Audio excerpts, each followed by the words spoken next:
What's up, Internet? It's Matt at Overkill Woodcraft, and in this video I'm going to show you how I made this beautiful Freedom Bowl with a star inlay using Upstart Epoxy's deep pour. So stick around and we'll get to it. I used just under a gallon of deep pour for this bowl and did 3 different layers of about 32 ounces each. So after mixing up the pigments in each one, I poured it, and once the previous layer got tacky, I would pour the next one so I wouldn't have to sand in between each layer. And as you can see, I just used one of these mixing buckets, and I didn't need a mold release or anything like that. It just popped right out. Now, obviously, everyone has their own different techniques and styles on how they like to turn, so I'm not going to give you a ton of technical advice on that.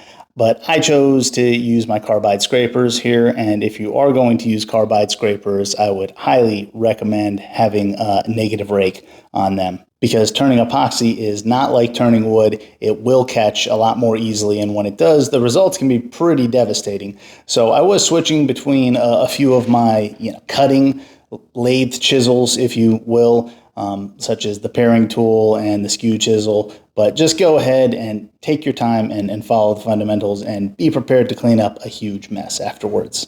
So after shaping up that outside a little bit, I went ahead and flipped it and then started cheating and making a ton of epoxy Hawaiian lays on the inside with these Forstner bits. Then I finished hollowing out the inside, and I wet sanded up to 600 grit. And then I wiped down everything really good with denatured alcohol. Then I applied the first coat of finish while it was still in the chuck. And for that I chose Waterlox High Gloss, and this takes about 24 hours to cure in between each coat. So I let it sit and then popped it back on the lathe. I made sure to put a paper towel between the bowl itself and the rubber feet on my cold jaws. And then the paring tool came in pretty handy here, removing that tenon. And then I just smoothed out the bottom the best I could. And then I made the inlay for that logo, medallion, pog, whatever you want to call it. And I just kept checking to make sure that this fit.